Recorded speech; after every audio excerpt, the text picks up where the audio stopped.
Vídeo de hoje do canal do Nicola te conta se o Palmeiras recebeu mesmo proposta de 106 milhões de reais por Maurício. Novidade importante no Palmeiras do que diz respeito a atletas da Copa. E aí, torcedor, tô trazendo aqui um corte atualizado cheio de notícias.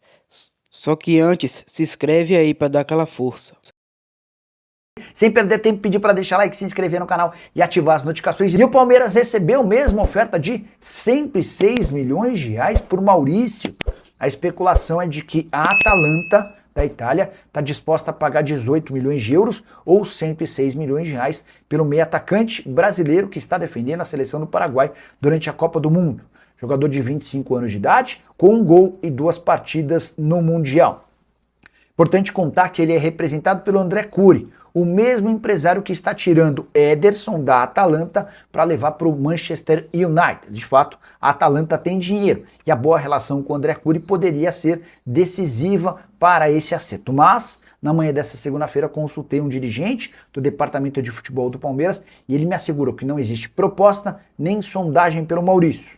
Não se descarta que o André Curi esteja conversando e tentando emplacar o Maurício na Atalanta, mas o Palmeiras não foi avisado de absolutamente nada.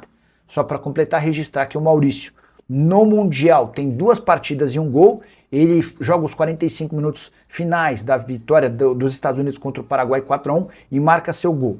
Na partida seguinte, contra a Turquia, ele nem sai do banco de reservas e joga mais 45 minutos contra a Austrália. Inclusive, a briga dos jornalistas paraguaios com o técnico argentino da seleção do país é em relação ao Maurício. Por que ele não vira titular? E o técnico da seleção paraguaia lembrou que muitos desses jornalistas eram contrários à convocação do Maurício algumas semanas atrás pelo fato dele ser brasileiro. O Maurício foi convocado porque tem a voz paraguaios. Temporada do jogador do Palmeiras somando Verdão e seleção paraguaia de 35 jogos, 5 gols e 3 assistências. E o Palmeiras definiu seu plano para atletas que disputaram a Copa do Mundo e já foram eliminados.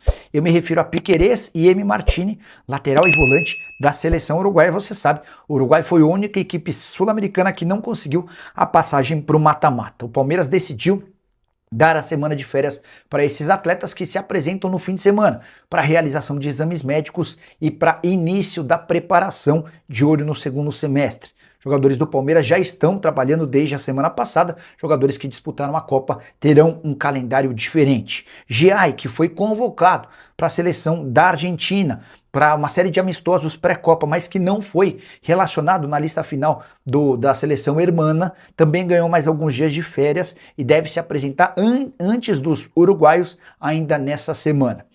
Preciso contar também que o Palmeiras tem, pelo menos nesse momento, mais 5 atletas disputando a Copa do Mundo. Por que eu me refiro a esse momento? Porque enquanto eu estou gravando aqui, o Paraguai está enfrentando a Alemanha. E o Paraguai conta com alguns palmeirenses como Sousa, Maurício e Gustavo Gomes. E nesse momento de intervalo de jogo, o Paraguai vai vencendo a Alemanha por 1-0. Qualquer novidade sobre eliminação ou não do Paraguai e a gente atualiza a lista de retorno dos atletas paraguaios, beleza? E o Brasil venceu o Japão, está nas oitavas de final da Copa do Mundo e teve provocação de jogador da seleção brasileira contra japonês. Começar pela ordem cronológica das coisas, o Brasil saiu perdendo do Japão. Falha do Danilo, lateral da seleção, num contra-ataque que se transformou no gol do Japão. Gol marcado pelo Sano aos 29 minutos do primeiro tempo. O Brasil era melhor e continuou apertando, mas sem conseguir criar grandes chances. No fim do primeiro tempo, o Paquetá se machuca. E na volta do intervalo, o Endrick é quem ganha o lugar do volante. Com isso, o Brasil aumenta sua força ofensiva e passa a criar, incomodar e apertar o Japão. O gol parecia ser questão de tempo até que o Casemiro marcou de cabeça, aproveitando-se de um cruzamento do zagueiro Gabriel Magalhães. Gol marcado aos 11 minutos do segundo tempo. Logo na sequência, o técnico Carlo Ancelotti decidiu tirar o Matheus Cunha para colocar o Martinelli, que jogou como meio atacante e foi o Martinelli, o autor do gol da virada, aos 5 minutos de acréscimo. Bruno Guimarães assistiu, deu um lindo passe para o Martinelli, que tocou na saída do goleiro para garantir a vitória por 2-1 do Brasil. O Brasil, dessa maneira, está nas oitavas de final e aguarda pelo seu adversário, que será conhecido na tarde dessa terça-feira, quando Costa do Marfim e Noruega se enfrentam. O vencedor desse confronto pega o Brasil no próximo domingo, jogo marcado para New Jersey. Importante contar que o Brasil teve 19 finalizações contra 5 do Japão, 7 finalizações no alvo contra apenas 2 do adversário, 69% de posse de bola contra 31%. 4 chances claras, o Japão não criou chances claras além do gol. 6 escanteios para o Brasil, 2 para a equipe japonesa. Enorme superioridade, o Brasil mereceu a vitória. Cheguei a contar para vocês num vídeo que eu gravei num short sobre a estrela de Carlo Ancelotti, que para mim fez 2 substituições erradas. Ele demorou para tirar o Casemiro, mas essa persistência com o Casemiro acabou resultando no gol de cabeça do volante. Depois coloca o Martinelli numa negociação, numa substituição que deveria ser do Neymar, e é do Martinelli o gol da vitória brasileira. Dessa maneira, o Brasil já tem 15 jogos contra o Japão, com 12 vitórias, 2 empates e 1 derrota. Ficou faltando falar sobre a provocação, certo? Depois da partida, Matheus Cunha procurou o jogador do Japão, um atacante que joga no Wolfsburg, chamado Kento Shogai.